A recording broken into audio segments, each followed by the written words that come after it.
My girlfriend cheated on me with my best friend. Now, 5 years later, right before my wedding, one unexpected truth changed everything forever. I was 29 when everything pretty much went to hell between me, my ex-girlfriend Jane, and my old roommate and supposed friend Ted. Jane and I had been together for a while, and it wasn't perfect, but I never thought anything shady was going on, at least not right in front of my face. Looking back, maybe there were signs, like her laughing a little too hard at his dumb jokes or hanging out in his room to watch movies on his big TV. But I brushed it off because, I trusted them. Lesson learned, I guess.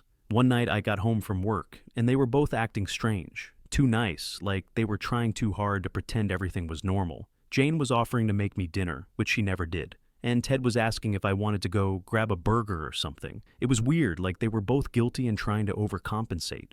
But I didn't think too much of it at the time. I just figured they were in good moods or something, and honestly I was tired, so I just went with it. Then, one night, the truth came out in the worst possible way. I was dead asleep when my phone buzzed with a text from a mutual friend, Kyle, at like 2 in the morning. It was a screenshot of a chat where Jane was talking to one of her friends about how she and Ted had been hooking up for months. Months. My head was spinning. I wanted to believe it was some twisted joke, but I knew Kyle wouldn't lie about something like that. He just said, "Dude, I thought you should know," and that was it. I remember just staring at the screen, feeling sick. My hands were shaking, and it was like every happy moment I'd had with Jane and every late night hangout with Ted just dissolved. I mean, this was the girl I was planning to propose to, and my friend who I'd let crash with us so he could get back on his feet. I felt like an idiot. After a few minutes, I decided to confront them. I stormed out of my room and went straight to Ted's door. I didn't even knock, I just threw it open. And there they were, sitting together on his bed,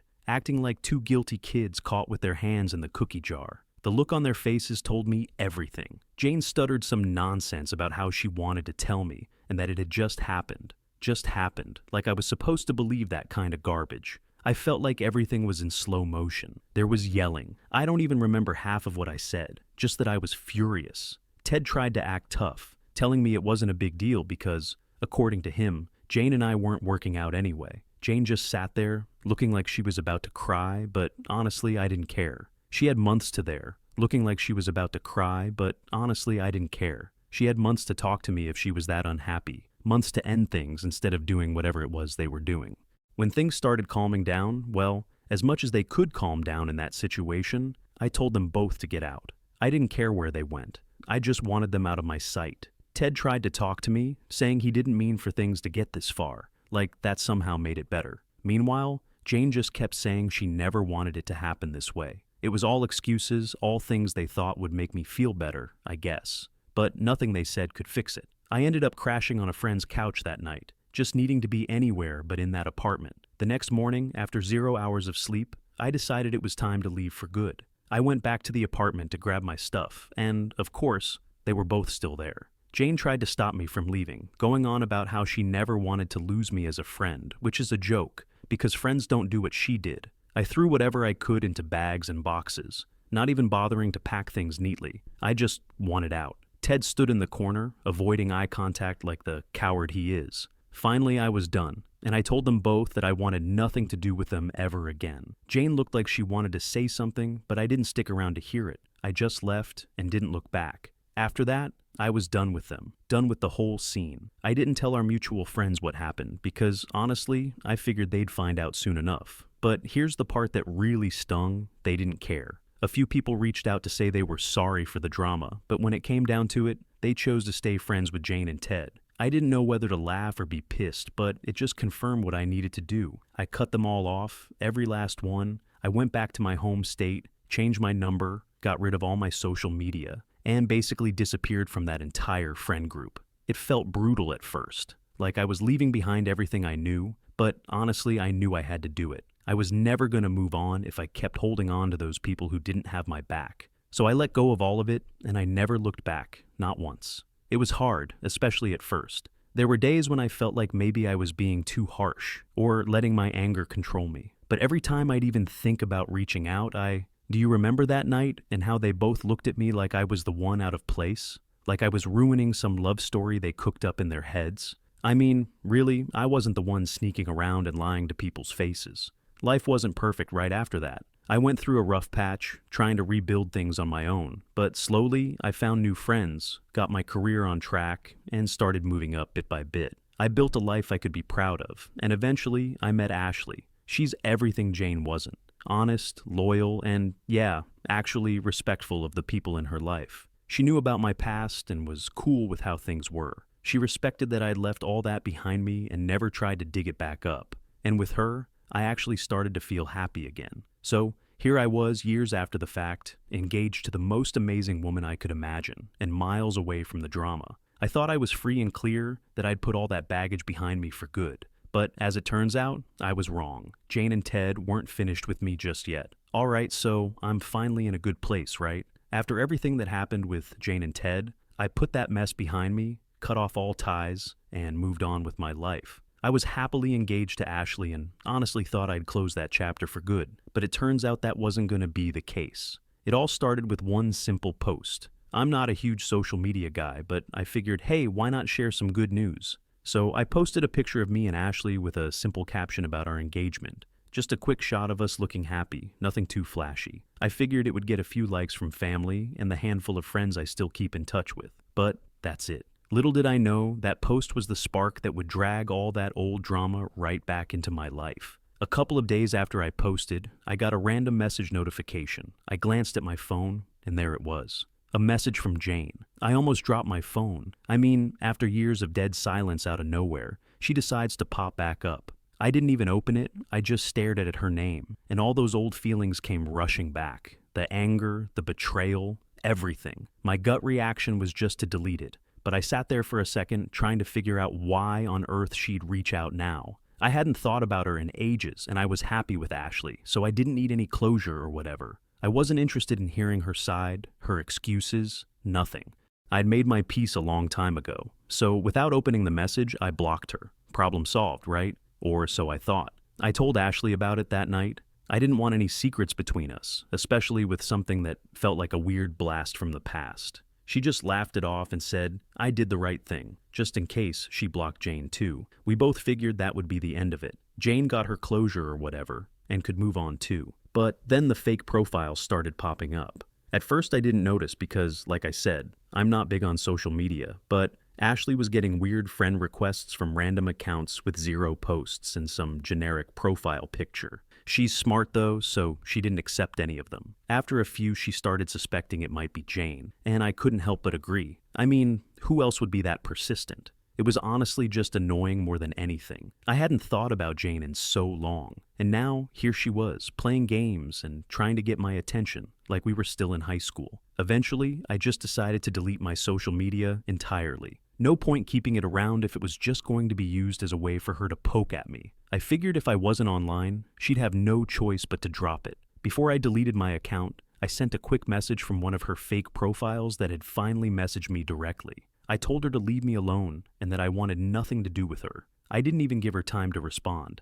I hit send and blocked her right after. Then I wiped the whole account. Finally done, right? I figured she'd get the hint and move on with her life. But no, not even close. Apparently, when I shut down my accounts, Jane decided to go around me entirely. A couple of days later, my sister Mandy called me up out of the blue. Now, Mandy and I are close, but we don't usually talk every day, so I figured she was just calling to chat or ask about the engagement plans. But she sounded serious, and I could tell something was up. I didn't even get a chance to say hello before she just went, "Oh, hey, I need to talk to you about something weird." I'm thinking, great, what now? She starts telling me how Jane had reached out to her, and not just a casual, hey, how's it going message. Jane apparently went straight into some bizarre story, claiming I had a son. Yeah, you read that right, a son. At first I laughed. I mean, it was ridiculous. I told Mandy she's probably just trying to get attention or something, but Mandy wasn't laughing. She said Jane was serious and sounded pretty desperate. Mandy had even tried to brush her off, but Jane was persistent.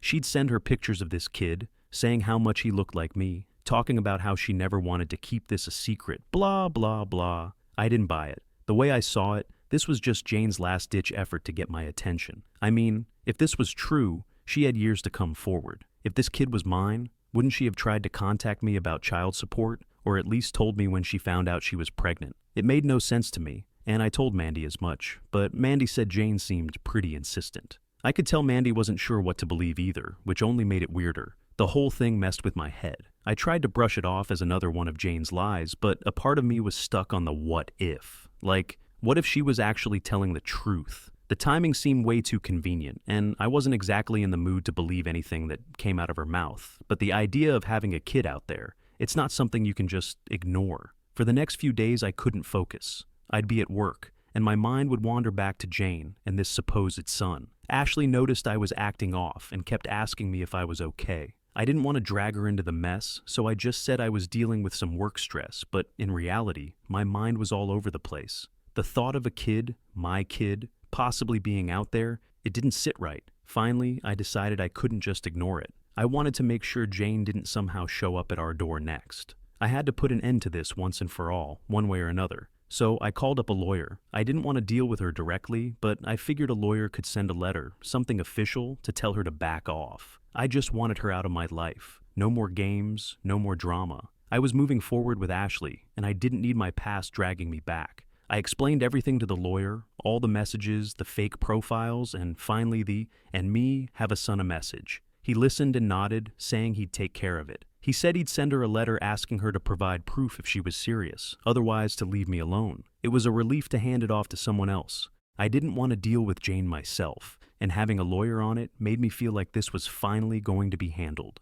With the lawyer involved, I thought this would finally be over. So I got the lawyer involved, and I felt like a weight was finally off my shoulders. I was done with Jane's nonsense, or at least I thought I was. I figured she'd get the letter, and that would be enough to make her back off. But just a few days later, the lawyer called me up, saying he needed to see me in person to discuss the situation. I figured he was just going to tell me Jane backed off, so I walked into his office feeling pretty relaxed. He sat me down, didn't say much at first, just handed me an envelope. Inside were pictures, several of them, of a little boy, and I don't know how else to say it, but the kid looked exactly like me. It was eerie, like looking at an old picture of myself when I was younger. Same dark hair, same eyes, even a similar smile. I just sat there staring, feeling a mix of anger and confusion. My lawyer explained that Jane sent him these pictures as proof, along with a note explaining the timeline. According to her, she got pregnant not long after I caught her and Ted together, but she and Ted both assumed the baby was his. She claimed they didn't say anything to me because, they thought Ted was the father and just went on with their lives. It wasn't until later, when they tried to have more kids, that they found out Ted was sterile. Apparently, that's when the doubt started creeping in for them. I'll be honest, part of me still thought this was some elaborate ploy. I mean, Jane had never exactly been trustworthy, and it just seemed too convenient. But the photos, they were hard to argue with. The kid had features that were just mine. Still, I wasn't going to take her word for it without real proof, so I told my lawyer to get a DNA test arranged. I needed something concrete before I even started to process what was happening. Waiting for those results was brutal. Every day felt like a week, and I could barely focus on anything else. I told Ashley what was going on because I didn't want to keep her in the dark, and she was supportive, but I could tell she was worried.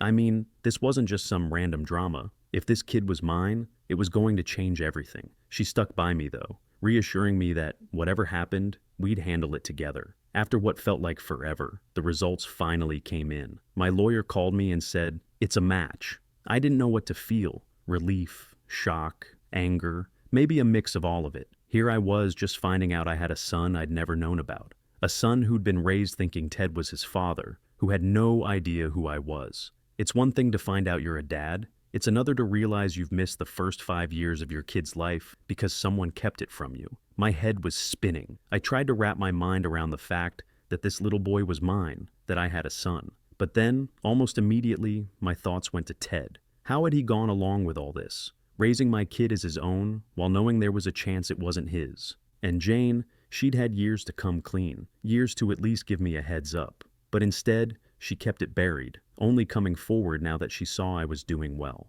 It was impossible not to feel used, like she'd only reached out because suddenly my life looked good on paper. It wasn't about me, and it definitely wasn't about the kid. She just saw an opportunity and decided to jump on it. That realization was like a punch to the gut, and it only fueled my anger. But at the same time, I had to think about my son, about what this meant for him. He didn't ask to be brought into this mess, and I wasn't going to abandon him just because his mom and dad had lied to me. I told my lawyer to get in touch with Jane and Ted and tell them that yes, I would be involved in my son's life. I wanted visitation rights, and I was more than willing to pay child support. I wasn't going to let them dictate terms anymore, especially after everything they had hidden.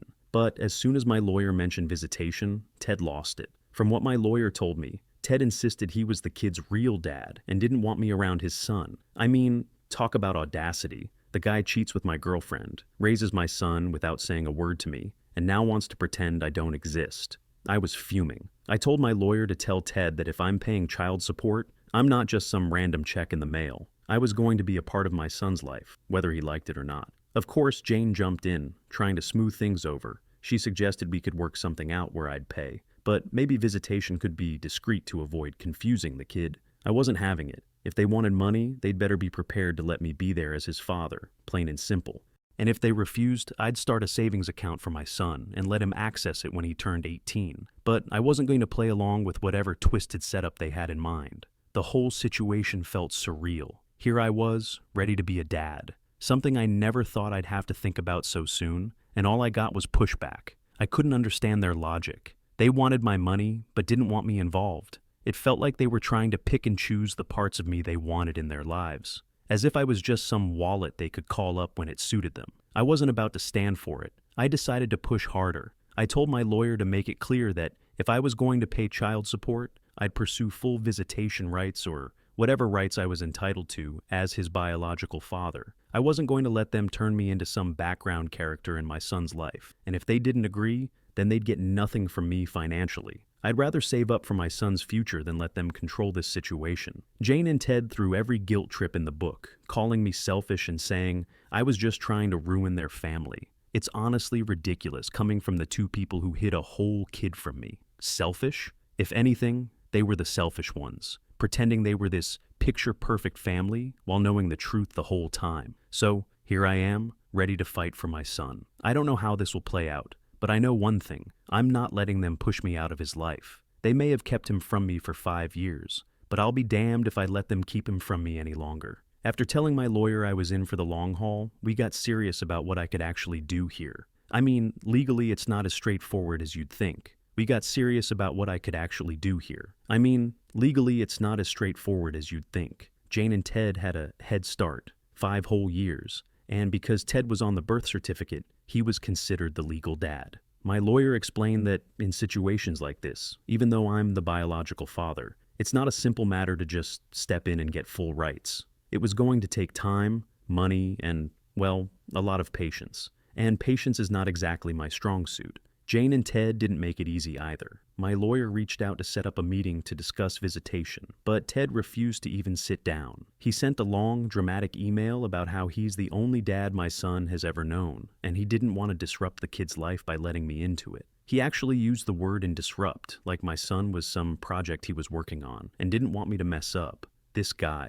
Meanwhile, Jane kept trying to negotiate some sort of weird middle ground. She suggested I could visit my son, but only if it was on her terms. She wanted me to agree to see him maybe once every few months, preferably with Ted not around. Apparently, the idea was to keep things low-key so the kid wouldn't feel confused about who his dad was. But here's the thing. I am his dad, biologically and morally. I wasn't going to let them just shove me into some hidden side role in my own kid's life. I told my lawyer that their terms were unacceptable. Either they let me into his life as his father, or I wasn't going to give them a dime. They couldn't have it both ways, no matter how much they tried to make it sound reasonable. And, predictably, they flipped out. Jane was suddenly sending emails filled with guilt trips, stuff about how I was hurting my son by refusing to contribute financially. Ted, on the other hand, was going full territorial, sending messages saying I was only around because I didn't want my past mistake to haunt me. Mistake? My son wasn't a mistake. If anything, the only mistake here was trusting either of them in the first place. So, my lawyer went back and forth with them for weeks. At this point, the emails were a mix of attempts to shame me, guilt me, and persuade me to just give up. But every time, I'd sit there and think about my son. He didn't know me yet, but I wanted to make sure that when he was old enough, he'd know I fought to be in his life. I wasn't just going to write checks and stand by, while some other guy played the role that should have been mine. Finally, after what felt like ages, we managed to get them to agree to a sit-down meeting. It was awkward as hell. Jane showed up first, looking tense, like she was about to face some corporate board or something. Ted walked in a few minutes later, didn't look at me once, just sat down and crossed his arms like he was doing some sort of silent protest. The energy in that room was so thick you could have cut it with a knife. Jane started talking, going on about how she'd only kept this a secret because she thought it was for the best. For the best. I asked her, barely able to keep my voice steady,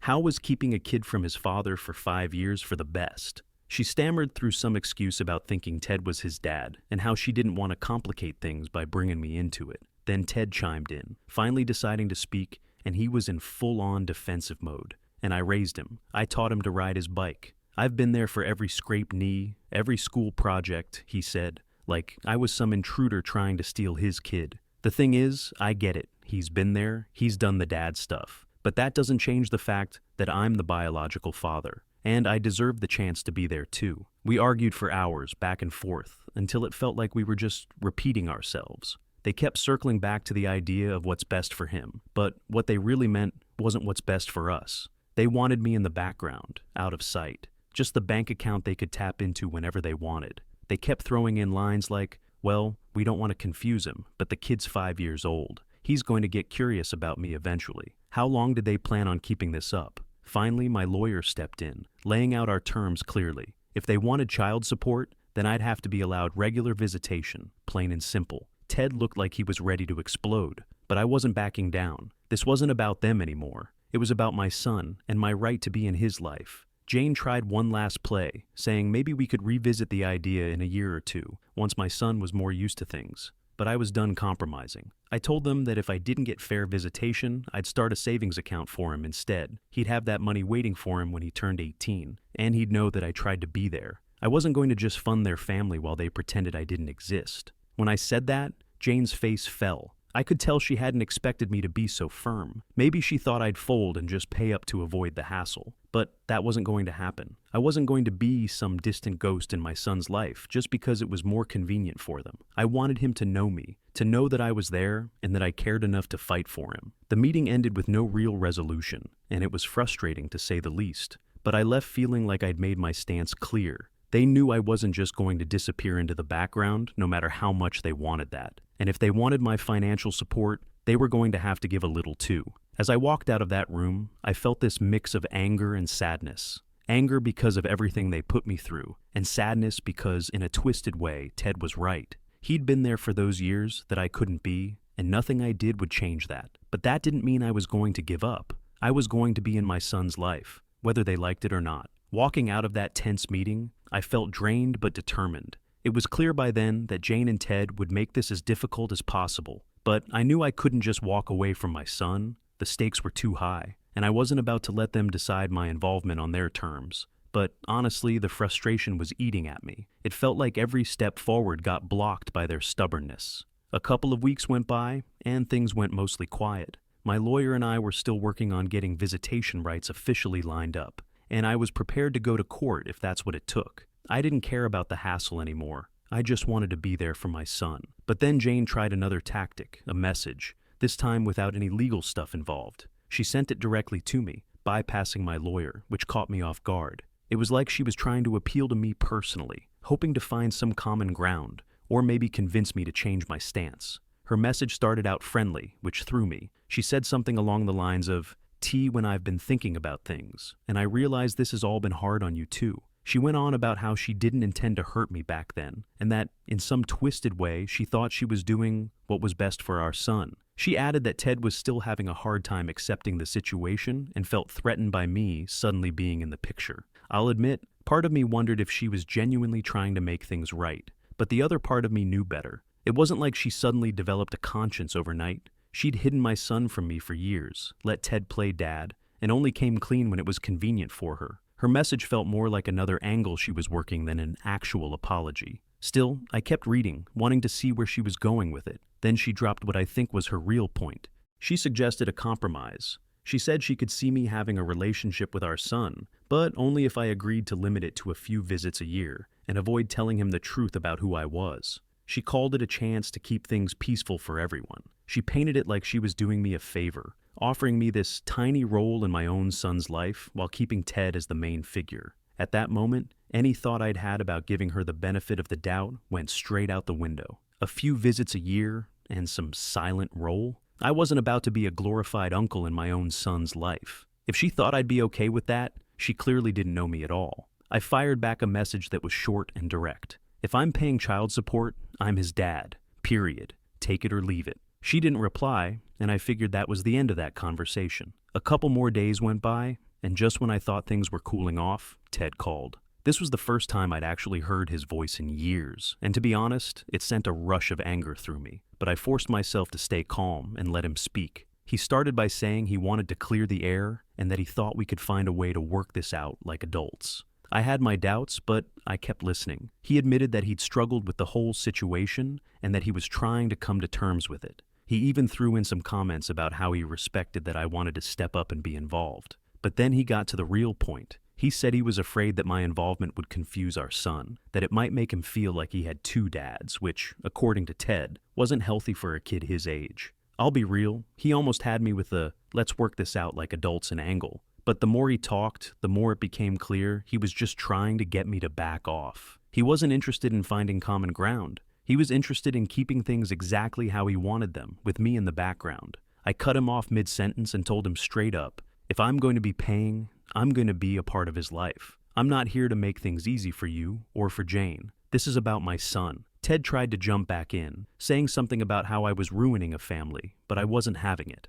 I hung up, feeling like that was probably the last time we'd be able to have a civil conversation, if you could even call it that. After that, everything went quiet again, but I knew that the next steps were going to be legal. It felt like a weird calm before the storm, where I just focused on preparing for whatever fight they'd throw at me next. But I wasn't backing down. I was going to be a real father to my son, not some occasional visitor or ghostly figure in his life. In the meantime, Ashley was my rock. She kept me grounded and reminded me that I was doing the right thing, even when I felt like the whole world was against me. She was there through every update, every frustrating conversation, every new tactic Jane and Ted tried. I couldn't have gotten through it without her. One night, as we were talking about the future, Ashley said something that really stuck with me. She said, "Your son deserves to know the real you, and he'll thank you one day for fighting to be there." It was exactly what I needed to hear. This wasn't about revenge or getting back at Jane and Ted. It was about my son and making sure he knew that his real dad cared enough to stand up for him. So here I am, still fighting, still waiting for the legal process to play out. I don't know how long it'll take or what obstacles they'll throw at me next, but I know I'm not going to stop. One day my son will know the truth, and he'll know that I did everything I could to be in his life. It's been a rough journey, but I wouldn't change a thing, because at the end of the day, he's worth it. Last update, after months of back and forth, court dates, and more frustration than I can even put into words, we finally reached a settlement. I'd get regular visitation rights, scheduled times where I could be with my son, without Jane and Ted's rules hanging over my head. It wasn't the perfect outcome I wanted. I wanted to be his dad in every way, but given the circumstances, it was something. The first visit felt surreal. I remember standing outside the park where we'd agreed to meet, my heart pounding like I was meeting him for the first time. And in a way, I was. When he ran over to me, there was this moment where it felt like everything just clicked. I saw myself in him, the same curious look, the same wild energy. I don't think I stopped smiling the entire time. We played, talked, and laughed. And he showed me all the things he loved, just like any regular kid. And for that hour or two, it felt like I was a part of his life, like I was his dad. It's not easy. I still have to see Jane and Ted, still deal with the boundaries they put up. And sometimes I leave feeling like I've barely scratched the surface of knowing him. But each visit, I feel like he's opening up to me a little more. I'm not just some stranger anymore. I'm his dad, and he knows it, even if he doesn't fully understand it yet. And as for Jane and Ted, they're doing their own thing. I think they're finally starting to accept that I'm not going anywhere, that I'm a permanent part of this kid's life. Whether they like it or not, they don't have to like it, but they respect it. And that's good enough for now. Ashley's been my rock through all of this. She's gotten to know my son too, and seeing her with him has only made me more certain that she's the one. We're planning our wedding, and while I can't be the dad to him full time yet, I've got this dream of one day having him there by my side. Maybe as my best man when he's older, standing next to me as a real part of my family. It's not a fairy tale ending. I won't ever get those first 5 years back, but every visit, every laugh, every time he calls me a dad, even in his own little way, it makes the whole fight worth it. And maybe one day, when he's old enough, I'll tell him the whole story. Not to make him pick sides, but So he knows that from the very start, I fought to be there, and I'll keep showing up for as long as he'll have me.